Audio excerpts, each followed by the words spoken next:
de esta crisis que se ha vivido en el país, digamos, durante los últimos 6-7 meses. Aquí en cabina está el ingeniero Leonel Toriello. Él es empresario, ciudadano, fue presidente del siglo XXI, también ha sido industrial, activista cultural y ha estado involucrado en la Fundación Herencia Cultural de Guatemala y en el tema del corredor interoceánico. También ha sido banquero. Así que, Leonel, por el hecho de que hay un pasado periodístico, no será ingeniero Toriello, será Leonel. Leonel, buenos días, bienvenido. Muy buenos días, Luis Felipe. Bueno, empecemos platicando un poco acerca de, usted siempre ha sido un gran estudioso de la historia. Y claro, hubo muchas comparaciones con el momento 93, el famoso y mal recordado, digamos, Serranazo. ¿Cómo ve usted esta crisis de estos últimos meses comparada con esa de 30 años atrás? Bueno, en realidad esta es una crisis de mucho mayor trascendencia. Yo, más que comparar este momento con el 93 y el Serranazo, que fue una crisis relativamente menor, creo que este momento histórico que estamos viviendo se compara con 1821, con 1871 y con 1944. Que no haya ocurrido derramamiento de sangre no quiere decir que la magnitud del giro histórico que estamos presenciando y viviendo no sea comparable. Por eso creo yo que los guatemaltecos no nos podemos dar el lujo de desperdiciar esta oportunidad histórica de realmente cambiar el rumbo del país. Usted habla de 3 momentos históricos que fueron, puntos de inflexión para la historia de Guatemala. Sí, bueno, lo que ocurre es lo siguiente. Guatemala ha sido gobernada el 90% del tiempo durante los últimos 2 siglos por una mentalidad archiconservadora que se ha opuesto en términos generales a cualquier tipo de modernización o de salto adelante de la sociedad guatemalteca. En 1821, por ejemplo, las élites guatemaltecas conspiraron en contra de darnos una república. No lo dijeron, al principio lo decían abiertamente, es decir, cuando nos anexaron al Imperio Mexicano, pero posteriormente, cuando no pudieron impedir que se hiciera la Constitución Federal, conspiraron para derrocar a la República y terminaron imponiéndonos lo que fue una absurda monarquía aldeana a cargo de Rafael Carrera.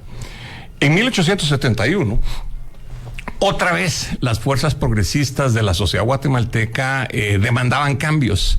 Se hizo finalmente una constitución, que era lo que los conservadores habían impedido. ¿Es la Revolución Liberal? La llamada Revolución Liberal, que fue una falsa Revolución Liberal, porque si bien es cierto que se dio, digamos, servicio del diente al labio a las ideas liberales, se hizo una constitución, pero en el proceso, por ejemplo, se declaró dictador constitucional a Justo Rufino Barrios. Así de liberales eran nuestros liberales de entonces.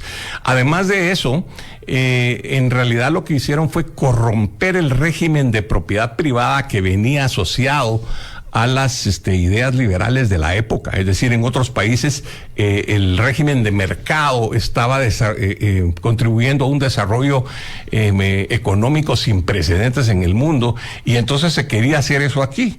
Pero aquí se hizo un régimen de propiedad privada que, al contrario de lo que se hizo, digamos, en Alemania, o de lo que se hizo en Japón, o de lo que se hizo después en Estados Unidos, que fue utilizar los recursos ociosos del Estado, en ese entonces fundamentalmente tierra baldía sin dueño, para crear una clase media.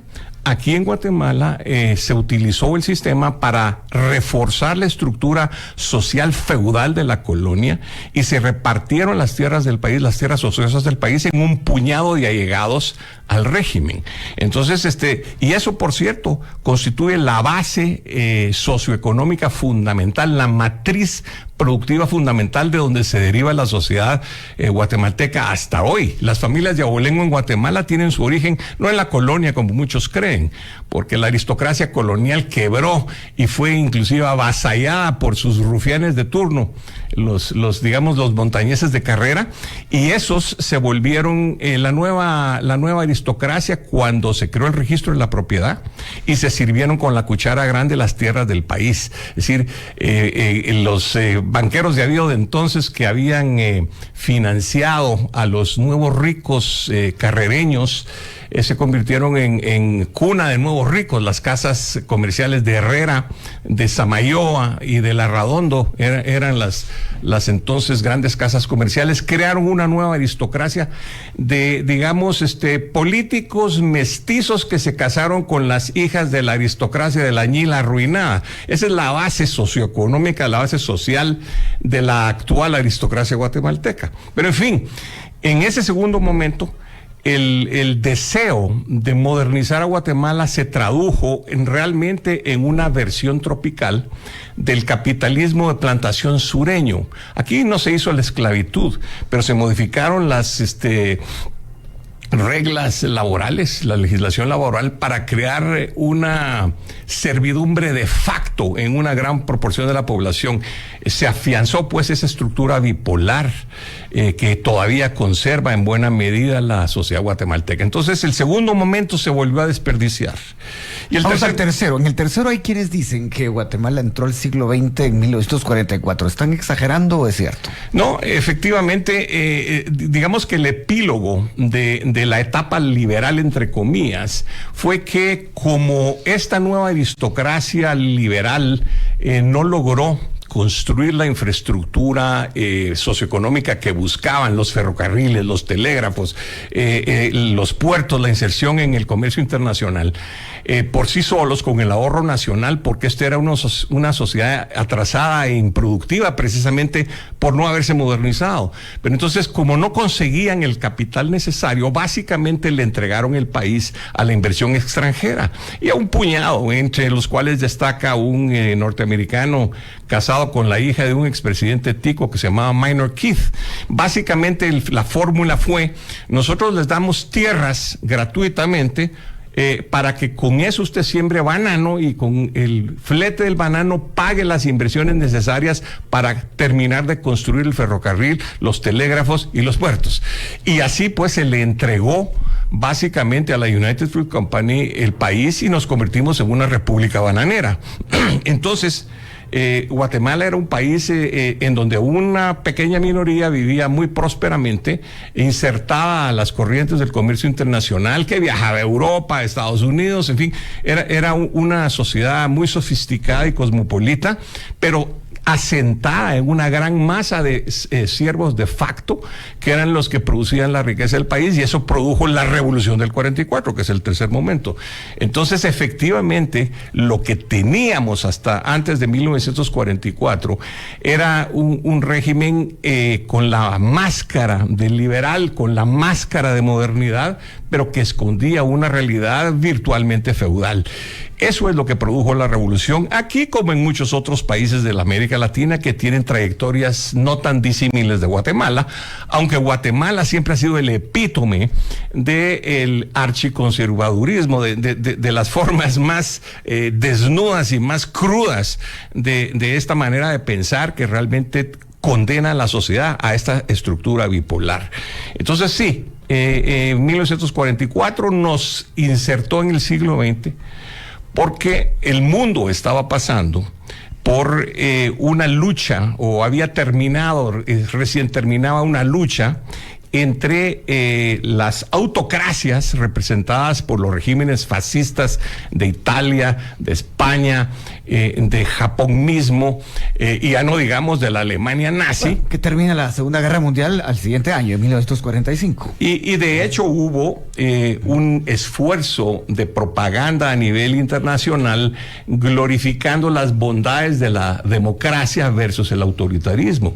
Eso lo recibía a las juventudes guatemaltecas a través de las películas, por ejemplo, películas que glamorizaban la resistencia francesa o la lucha contra los nazis, la famosa película que era de Humphrey Bogart, ¿verdad? De Casablanca. Todo eso le daba un romanticismo a la democracia que creó en todo, tal vez sin quererlo, por digamos, hacer acopio de fuerzas contra Hitler, los norteamericanos en realidad promovieron el desarrollo de un espíritu democrático republicano que vino a, digamos, contaminar a estos países, y por eso se produjo la revolución de 1944. Bueno, antes de ir a la pausa, yo quisiera preguntarle algo. Mencionó 3 momentos históricos y quisiera que me dijera cómo sitúa usted en ese contexto de los momentos históricos el 29 de diciembre de 1996, la firma de la paz. Bueno, yo he escrito que Guatemala ha tenido 3 ciclos históricos largos que empiezan con un impulso renovador, pero después se enfrentan a un implacable proceso de regresión. En todos los casos, por ejemplo, cuando quisimos hacer la independencia republicana, nos terminamos en una monarquía aldeana. Cuando quisimos hacer una sociedad capitalista moderna, terminamos con un capitalismo de plantación disfrazado. Y cuando finalmente, con la revolución del 44, entramos a una digamos, modernización completa de la sociedad, una actualización, digamos, política de Guatemala, también hubo un proceso regresivo que se modificó, que se manifestó primero con el derrocamiento inconstitucional de Jacobo Arbenz, lo cual a su vez dio pábulo a que surgieran grupos más radicales revolucionarios y el conflicto armado interno, y entonces la firma de la paz a la que usted alude es como el fin de esa reacción a la reacción. Y de hecho, en ese momento la gente pensó que era posible tener en Guatemala finalmente desarrollo pacífico bajo un sistema constitucional.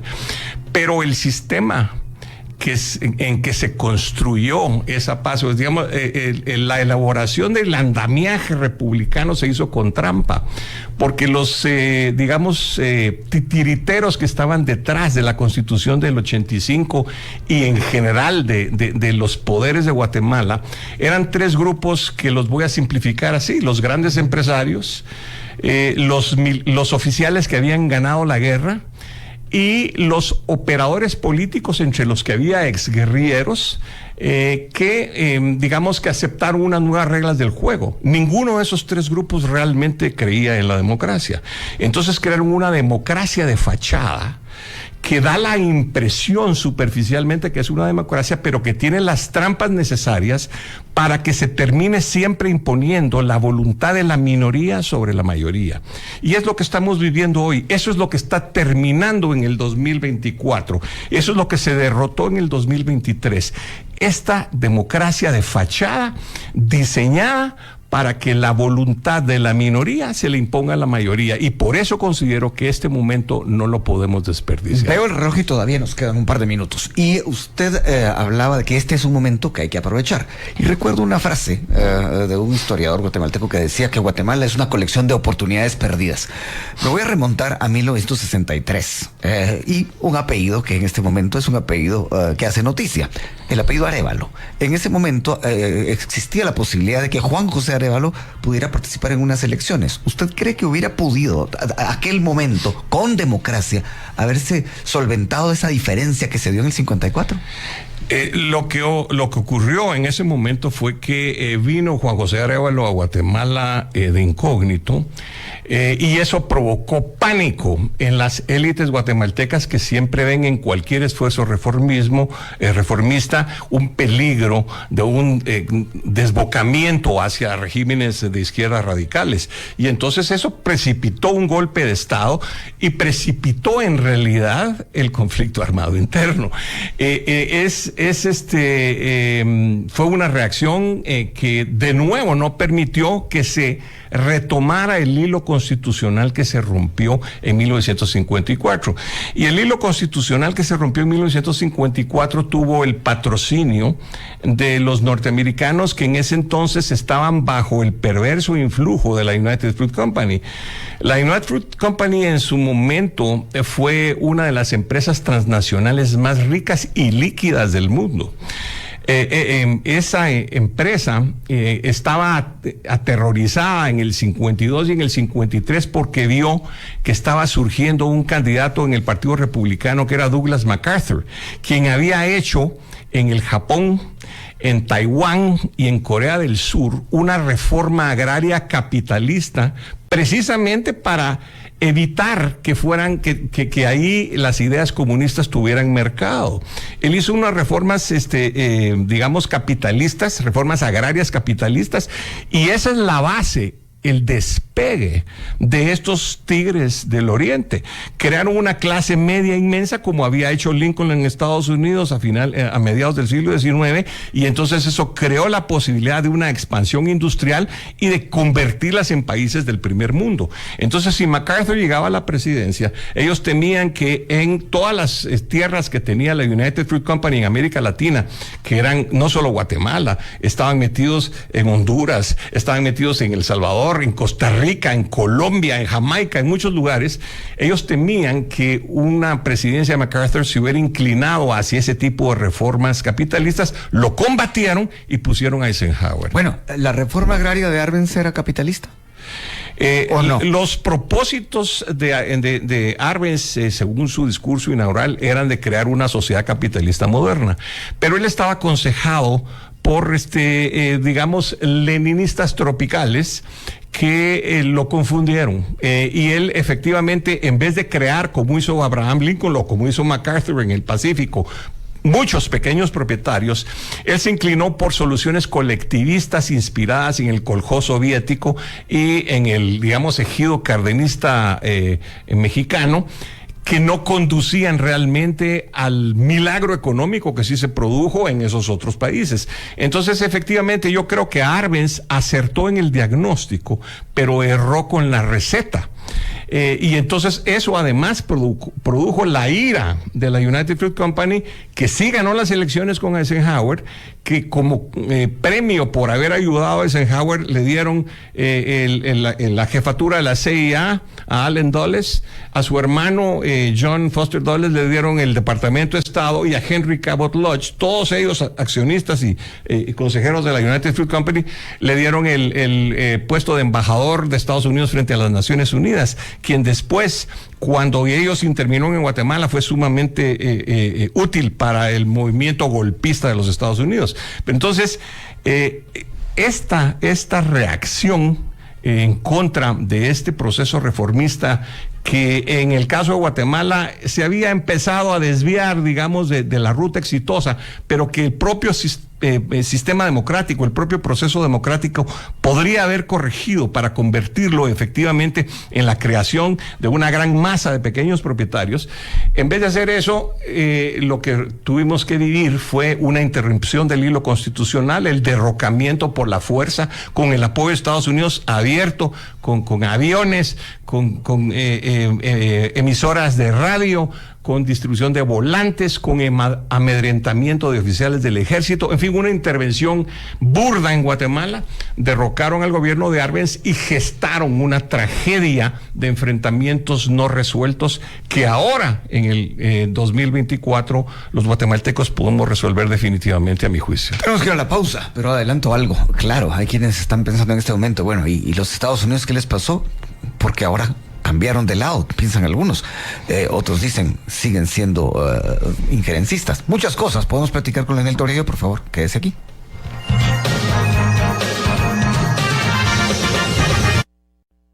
Escuchando a primera hora.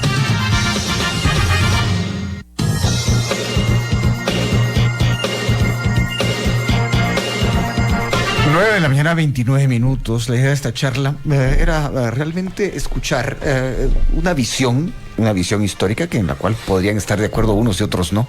De eso se trata. Y también llegar hasta el momento actual. Yo lo dejé rebotando antes de la pausa.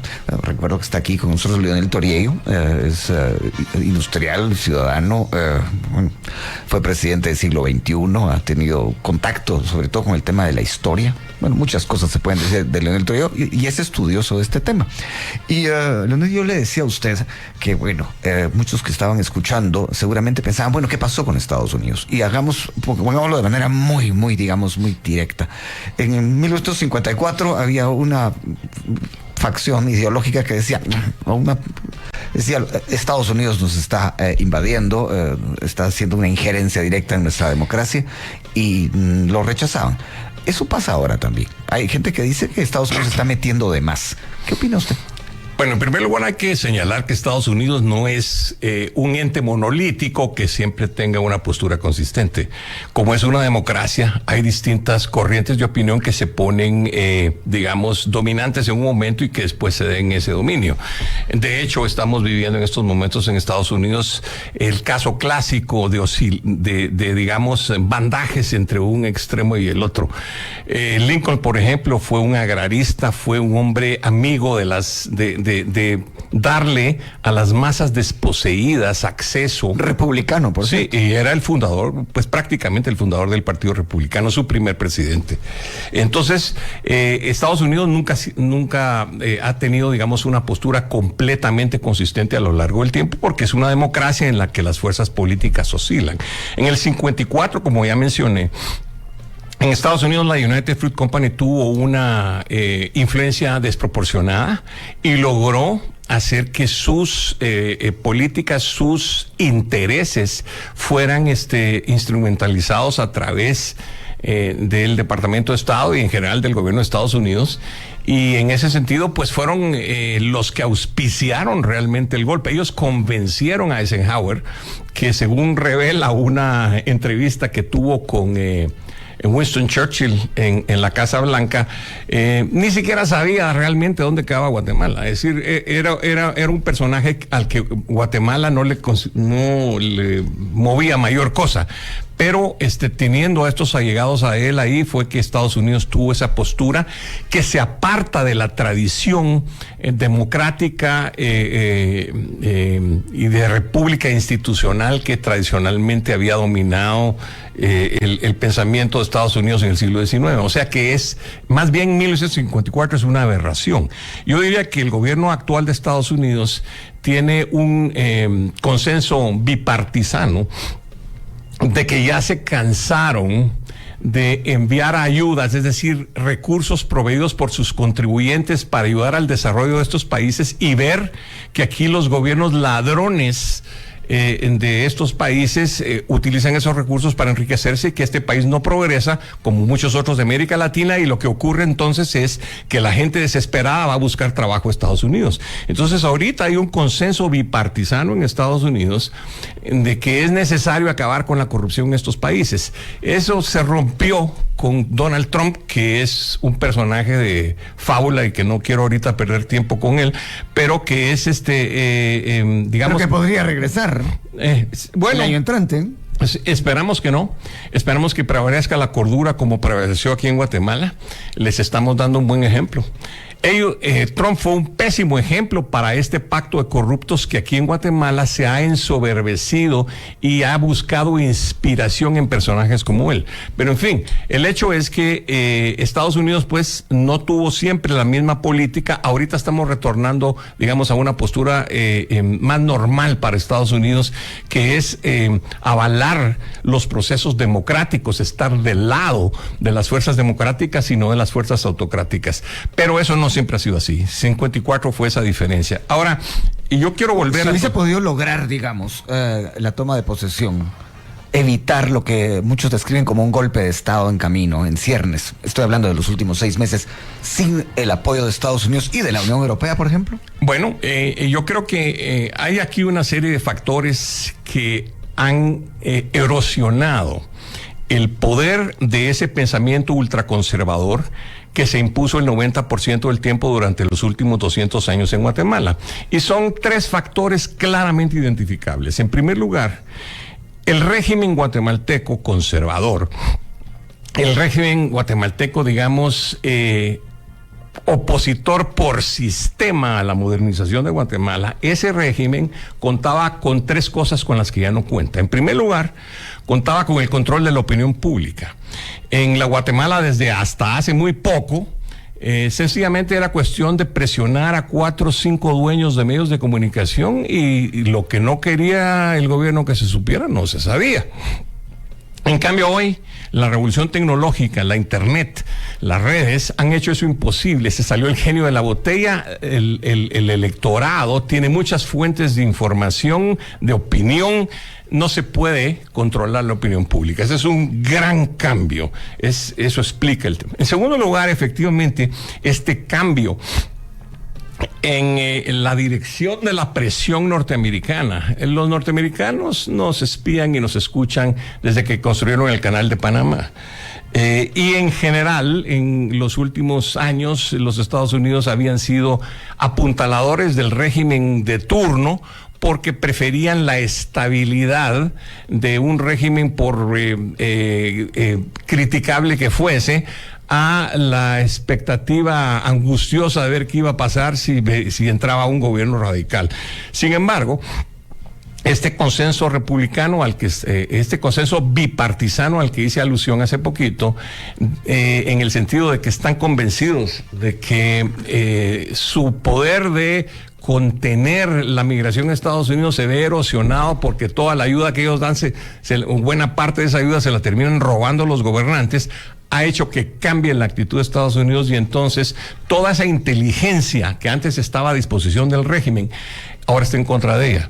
Es decir, efectivamente la inteligencia norteamericana se filtra a la prensa, entonces contribuye a que los guatemaltecos, a que la opinión pública se entere de los robos, de los abusos de los gobernantes, y además le corta al gobierno la posibilidad de tener un apoyo internacional diversificado. Ahora, en general, el mundo está en contra del régimen que está muriéndose. Entonces es un segundo factor. Pero todo eso, además, tiene incidencia en un tercer factor. Antes, sencillamente, el ejército estaba detrás, se podía considerar, digamos, aliado indiscutible del régimen, pero con estos otros dos factores en su contra, y el hecho de que ha habido una transformación en la institución que, digamos, empezó el general Gramajo al crear una conciencia en la cultura institucional del ejército de que su principal rol es defender la Constitución. El hecho de que la actual generación de comandantes en el ejército provengan de sectores sociales que son sensibles a los cambios que estamos viendo. Todos esos factores han hecho que el ejército tampoco se haya prestado, como muchos insensatos intentaron provocar, ¿verdad? Que interviniera en favor de mantener un régimen que es tan impopular, tan inefectivo, tan corrupto, tan nefasto como el que hemos tenido. Entonces, son tres factores. Ya no tienen la opinión pública, no tienen el apoyo norteamericano ni de la comunidad internacional en general, y no tienen el apoyo del ejército. Ya con eso, ¿qué tienen? Lo único que les queda es su coalición, que es minoritaria. Como decía al principio, la estructura institucional de Guatemala se diseñó para que la minoría pudiese imponer su voluntad a la mayoría, pero eso requiere de control de la opinión pública, de apoyo internacional y de apoyo del ejército, y como se perdió eso, entonces esa coalición está muy debilitada. Eso es lo que está haciendo en este momento imposible que ellos se mantengan en el poder, y que entonces están dando patadas de ahogado a las que me quisiera referir. ¿Patadas de ahogado como cuáles, por ejemplo? ¿A cuáles se refieren en específico? Bueno, concretamente, y tal vez antes de entrar en eso quisiera decir que Guatemala tiene ahorita un enfrentamiento entre dos grupos y con un tercero que observa sin realmente participar. Los dos grupos son esta minoría que básicamente se asienta en digamos, espíritu de solidaridad tribal de lo que yo llamo la mayoría de la minoría, es decir, gente que se siente en peligro de ser, digamos, avasallada por el nuevo orden de cosas. La gente rica de Guatemala, las élites guatemaltecas están asustadas, y ellos se han apoyado en una estructura partidista vacía, ficticia, falsa, pero que ha sido el mecanismo. Entonces también tienen a ese grupúsculo de disque políticos, como el gordo aquel que fue presidente del Congreso, que anda diciendo ahorita que quiere proteger supuestamente la ley. Esos grupos son muy chiquitos y ellos se han basado en un voto popular que han extraído de las zonas más atrasadas e incomunicadas de Guatemala. Si usted ve los resultados de la primera vuelta de las elecciones, usted se fija que la UNE y en general Vamos, en Valor, todos los partidos que representaban la coalición del régimen, ¿en dónde obtuvieron votos? En esas zonas apartadas, en donde a veces ni teléfonos hay, en donde no llegan los medios de comunicación, en donde hay mucho atraso, mucha ignorancia y donde el cacique local tiene peso. Esa es su fuerza. Entre todos estos tres subgrupos, el grupo, digamos, golpista, el grupo refractario a la modernidad, ese grupo es un 15%. Después tenemos un 70% muy heterogéneo, en donde hay juventudes, liderazgo indígena, clases medias urbanas en general, la gente más educada. ¿Diversidad ideológica? Esa gente es la que quiere cambios, y esa gente además históricamente ha sido moderada. No es gente que le quiera prender fuego al país, es gente que quiere, caray, que aquí haya una sociedad relativamente moderna, en donde la esperanza en un futuro mejor pueda tener algún sustento. Esa es la mayoría de Guatemala, es el 70%, y siempre queda un 15% de leninistas tropicales, que no importa qué pase, van a seguir defendiendo los procesos que tienen, digamos, en el poder a los herederos de Castro en Cuba. ¿Conservadores de izquierda? Son fascistas de izquierda, no son ni siquiera conservadores, son fascistas de izquierda, como hay fascistas de derecha. Entonces, pero ese 15% en Guatemala está sumamente desprestigiado. No hay gente que quiera hacer una balsa para irse a Cuba o que haga una caravana para migrar a Managua. Es decir, la gente guatemalteca sabe que el progreso está en un sistema capitalista moderno, pero eso no quiere decir que quieran conservarlo a costa de tener rufianes como Yamatei en el poder. Esa es la diferencia. Entonces hay esos tres grupos, pero los dos enfrentados son la minoría ultraconservadora y la mayoría moderada de Guatemala. Esos son los grupos que se enfrentan. Entonces, en ese contexto, el instrumento que le queda al grupo golpista es básicamente la fiscal general y la Corte de Constitucionalidad. Es decir, el Ministerio Público y la Corte de Constitucionalidad. Nos referimos a eso al volver de la pausa. Hay que ir ahora mismo al corte, volvemos.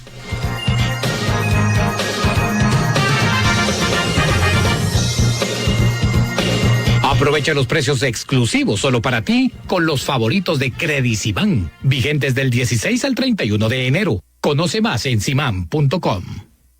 Continúe escuchando A Primera Hora de Emisoras Unidas.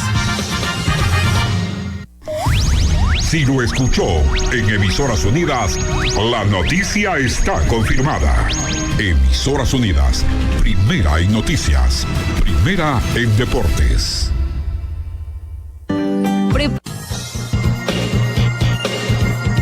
Parte final de la charla con Leonel Toriello, empresario, exbanquero, también fue presidente del siglo XXI, está vinculado con la Fundación Herencia Cultural de Guatemala y con el Corredor Interoceánico, entre otras cosas. También ha estudiado mucho la historia. Hay múltiples comentarios acerca de este análisis. De hecho, bueno, vamos a dejar ahora el pasado para ya situarnos en el presente. Vamos al momento de la noticia de esta semana. La invitación del presidente Bernardo Arévalo a la fiscal general Consuelo Porras. Ella dice que no y que no va a renunciar. Ahora la citaron a Consejo de Ministros. Esta polémica, ¿qué significa en esa oportunidad que usted precisamente planteaba al principio de esta entrevista? Bueno, yo decía que no se puede desperdiciar este momento histórico. El electorado de Guatemala, por abrumadora mayoría, ha dado un mandato al nuevo presidente para que inicie el proceso de transformación, el viraje histórico de Guatemala. Y las fuerzas regresivas que el 90% del tiempo durante los últimos 2 siglos nos han gobernado, tienen ahorita como asidero final dos instituciones, el Ministerio Público y la Corte de Constitucionalidad. Hay una enorme... hay un enorme derroche de hipocresía entre estos grupos cuando dicen que están defendiendo los principios legales, los principios de igualdad ante la ley, para justificar las posturas francamente golpistas de estas dos instituciones, y a las cuales creo yo que hay que encarar de manera decidida y frontal y lo más pronto posible. Me voy a referir primero a la fiscal general. El supuesto blindaje que tiene el Ministerio Público para impedir que el presidente pueda destituir a la fiscal general no tiene ningún asidero legal correcto. La Constitución de la República, en el artículo 251, en su párrafo final, faculta al presidente de la República para remover al fiscal general con causa justificada. Eso dice la Constitución. Los huizaches que hemos enviado al Congreso y a las cámaras empresariales salieron en 2016 con una modificación de facto de la Constitución a través de una ley ordinaria, que es la Ley Orgánica del Ministerio Público. Y entonces esa ley de menor jerarquía puso que causa justificada quería decir haber sido, como quien dice, oído y vencido en juicio en una causa ejecutoriada, lo cual impedía que se hiciera de facto, que se pudiera materializar esa facultad del presidente. En otras palabras, utilizaron una ley de rango menor para modificar las facultades constitucionales del presidente. En aquel tiempo se leyó que era para proteger al entonces fiscal Tel Maldana, no hay que olvidar eso. Aunque sea para proteger al arcángel San Miguel, de todas maneras, esa resolución fue nula ipso iure. Yo no defiendo ni a la izquierda extrema, ni a la derecha extrema, ni a la izquierda moderada, ni a la derecha moderada. Yo sencillamente en este caso señalo que sin utilizar o sin seguir todos los pasos que la propia Constitución señala para modificar la Constitución, a través de esta ley ordinaria se pretendió cercenar el poder constitucional del presidente para despedir al fiscal general. Y entonces esa ley, esa modificación de la ley es nula ipso iure, quiere decir que es nula en el momento mismo de promulgarse. Y esto no es solo la opinión de Leonel Toriello. Un connotado grupo que incluye a los más brillantes juristas que tiene Guatemala en este momento. Ahí está Gabriel Orellana, Eduardo Mayora, este joven Edgar Ortiz y muchos otros. Esos juristas presentaron una acción de constitucionalidad en noviembre del año pasado, y esta corte, es la magistratura de esta corte, que es de las más mediocres y nefastas y venales que ha tenido la historia de Guatemala, desconoció la acción de constitucionalidad. En otras palabras, no tiene el ciudadano más que tomar la Constitución, ir al artículo 251, ver la parte final para darse cuenta que el presidente está facultado para destituir a la fiscal. Pero con este mecanismo de una ley menor hicieron un blindaje que es nulo ipso iure. Entonces yo le recomiendo al presidente de la República que, auxiliándose de sus asesores jurídicos, sencillamente destituya a esta fiscal general de inmediato por sus constantes abusos y delitos en contra de la nación.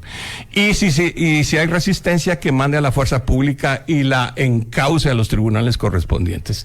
Esta no necesita ninguna acción del Congreso, no necesita ninguna acción judicial. La Constitución lo faculta en el artículo 251, y el candado que le pusieron encima es nulo ipso iure. Así es que no pierda más tiempo, señor presidente.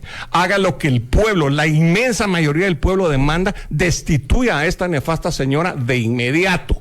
Y si se opone, condúzcala con la fuerza pública a los tribunales. Ahora, un momento. Hay por lo menos dos opiniones de abogados que he leído en los últimos días que dicen esto. Tal cosa que usted está planteando, según estos abogados, es, bueno, ¿qué pasa si en este caso, es como ellos lo citan, esto abre la puerta a que un buen presidente destituya a un mal fiscal general, pero que en el futuro un mal presidente destituya a un buen fiscal general? ¿Qué contesta eso? La Constitución establece en ese párrafo final del artículo 251 que tiene que ser por causa justificada, si no es una facultad omnímoda. Es decir, hay mecanismos para que operen los controles interinstitucionales entre los organismos del Estado. Se puede desafiar eso en una corte, pero el hecho es que aquí lo que ocurre es que están tratando de interpretar como un blindaje inexistente esa modificación que hicieron de la ley ordinaria del Ministerio Público. Y eso fue una violación ipso iure de la Constitución. Es inválida. Esa ley nunca nació a la vida jurídica. Lo que pasa es que tenemos una Corte de Constitucionalidad delincuente, golpista, que ha ocasionado una crisis constitucional que debe ser enfrentada. Y aquí voy al meollo del asunto.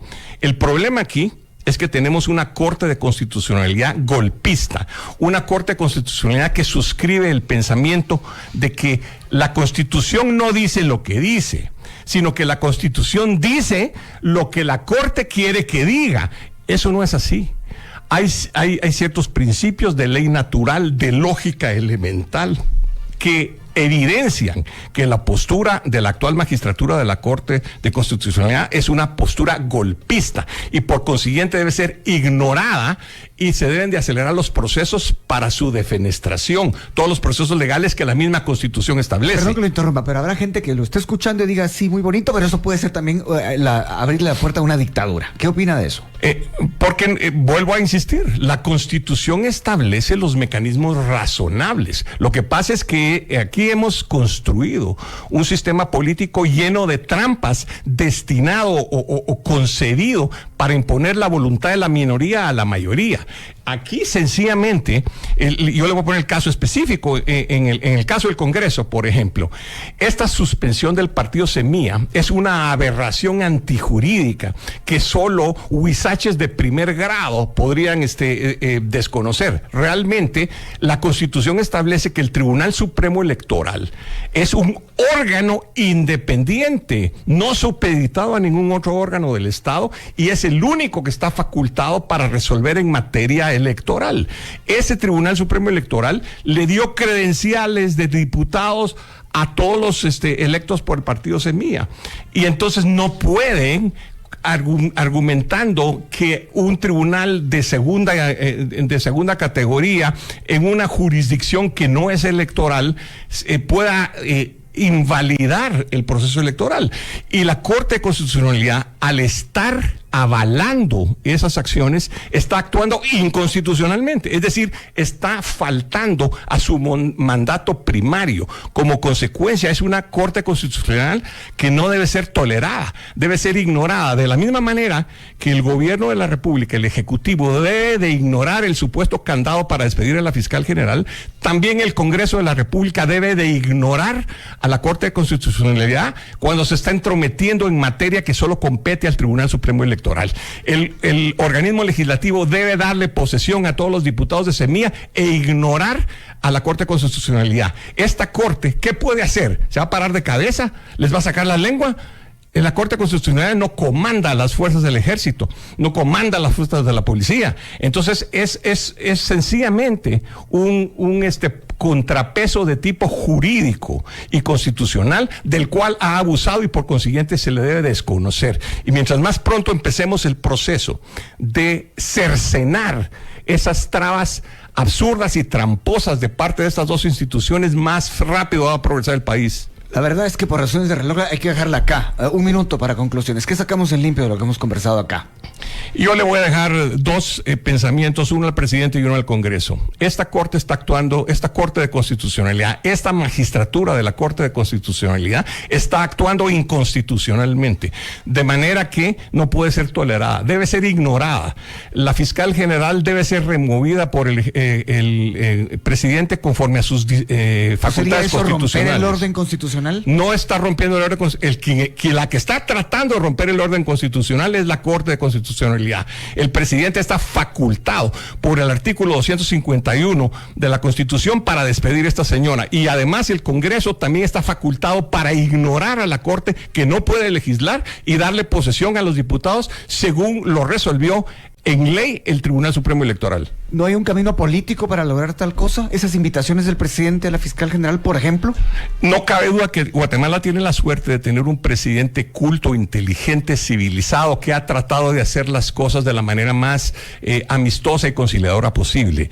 Sin embargo, llega un momento en que para hacer una omelette hay que romper un par de huevos. Si no, no se hace el omelette. No hay más tiempo. Gracias a Leonel Torello por haber estado hoy acá en la primera hora. Voy a revisar mi teléfono a ver cuántos miles de mensajes hay al respecto del tema. Pero bueno, gracias por haber estado acá. Seguimos aquí en Emisoras Unidas.